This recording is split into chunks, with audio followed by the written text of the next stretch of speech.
کہ ہمارا کیا تعلق ہے اس سرزمین سے. ہمارا ایک تعلق نہیں، ہمارے کئی تعلقات ہیں. ایک قوم ہونے کے حساب سے بھی ہمارا تعلق ہے فلسطین اور فلسطینیوں سے. مسجد اقصی قبلہ اول امام الانبیاء صلی اللہ علیہ وسلم نے 17 مہینے تک منہ کر کے نمازیں پڑھی ہے اس مسجد کی طرف. یہ ہمارا دوسرا تعلق ہے اس سے. سبحان اللہ نہیں بولیں گے؟ اللہ کے حبیب علیہ السلام معراج کی شب جب تشریف لے جا رہے تھے مکہ سے مسجد حرم سے مسجد اقصی پہنچے اور قرآن کہہ رہا ہے پاک ہے وہ ذات سبحان الذی، پاک ہے وہ ذات. اسی لیے میں نے کہا نا کہ سبحان اللہ کا ورد زیادہ کیا کریں. سبحان اللہ و بحمدہ، فرشتوں کی تسبیح ہے، یہ زیادہ ورد کیا کریں اس کا.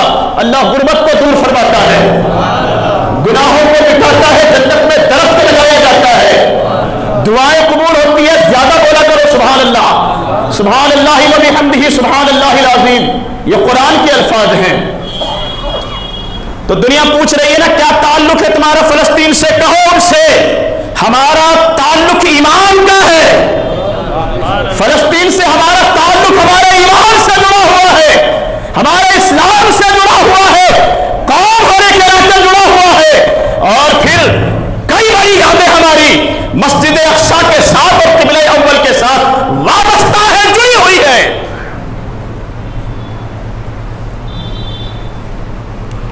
اور وہ سرزمین ہے جس کو اللہ نے برکت والی کہا.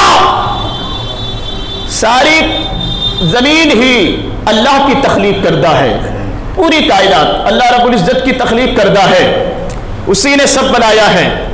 اور اب خالق ہی اگر کہے کہ یہ جو پوری روئے زمین ہے، اس پوری روئے زمین پر یہ 3 مقامات افضل اعلیٰ ہیں، تب تو فضیلت سمجھ میں آتی ہے نا. بنانے والا، تخلیق فرمانے والا کہہ رہا ہے کہ حرمین کے بعد اسلام کے نقطۂ نظر سے سب سے برکت والی، عظمت والی اور اہمیتوں کی حامل اگر کوئی زمین ہے تو وہ ہے فلسطین کی سرزمین.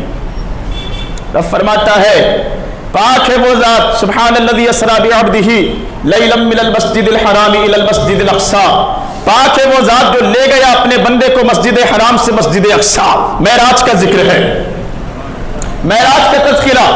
پھر آگے اللہ نے ارشاد فرمایا الذی بارکنا حولہ لنریہ من آیاتنا. وہ مسجد اقصی جس کے ارد گرد ہم نے برکتیں نازل کی ہے، ہاں جس کے اطراف میں ہم نے کیا کیا ہے؟ برکتیں نازل کی ہے. الذی بارکنا حولہ لنریہ من آیاتنا، جس کے ارد گرد ہم نے برکتیں رکھی ہے، جس کے چاروں طرف سے ہم نے برکتیں رکھی ہے. کیا ہے وہ برکتیں؟ مسجد اقصی کے ارد گرد کیا ہے برکتیں؟ مسجد اقصی کے ارد گرد ہزاروں انبیاء کرام علیہم السلام کے مزارات. ہزاروں انبیاء کرام علیہم السلام کے مزارات. حضرت ابراہیم علیہ السلام کی ہجرت گاہ شام اور مصر سے ہجرت فرما کر آباد ہوئے تھے فلسطین میں. حضرت ابراہیم علیہ السلام وہ پیغمبر جنہوں نے مکہ کو بھی آباد کیا اور فلسطین کو بھی آباد کیا. پتہ ہونا چاہیے آپ کو کہ فلسطین کی اہمیت کیا ہے اسلام میں. حضرت عیسیٰ علیہ السلام کی پیدائش جس زمین پر ہوتی ہے، ہاں حضرت عیسیٰ علیہ السلام جس زمین پر تشریف لائے، حضرت زکریا علیہ السلام جس مسجد کے امام تھے قبلہ اول کے، زکریا علیہ السلام جہاں امامت فرمایا کرتے تھے وہ ہے فلسطین اور وہ ہے مسجد اقصی. اور حضرت زکریا علیہ السلام کی کفالت میں مریم کو رکھا گیا تھا. یہ وہی مریم ہے جن کی ماں نے منت مانی تھی میرے گھر میں بیٹا ہوگا تو قبلہ اول کے خدمت کے لیے وقف کر دوں گی. بیٹا نہیں ہوا، بیٹی ہوئی. مریم رکھا گیا وہاں قبلہ اول کے ایک حجرے میں، اور پھر وہیں پر ان کی تربیت ہوئی، اور پھر انہی سے حضرت عیسیٰ علیہ السلام دنیا میں تشریف لائے. وہ زمین جہاں حضرت یحییٰ علیہ السلام کی ولادت باسعادت، حضرت موسیٰ علیہ السلام کو مصر سے جب آپ نے ہجرت فرمائی تھی نا فرعون کے ظلم سے، رہائی پانے کے لیے آپ پوری قوم کو لے کر اپنی حضرت موسیٰ علیہ السلام ہجرت کرتے ہیں مصر سے فلسطین کی طرف، اور اپنی قوم سے کہتے ہیں یا قوم ادخلوا الارض المقدسۃ التی، اے میری قوم مقدس بستی کی طرف ہجرت کرو۔ یہ مقدس انبیاء کرام کہہ رہے ہیں، میرے اپنے الفاظ نہیں، قرآن کے الفاظ، یا قوم ادخلوا الارض المقدسۃ التی، اے قوم مقدس بستی کی طرف ہجرت کرو۔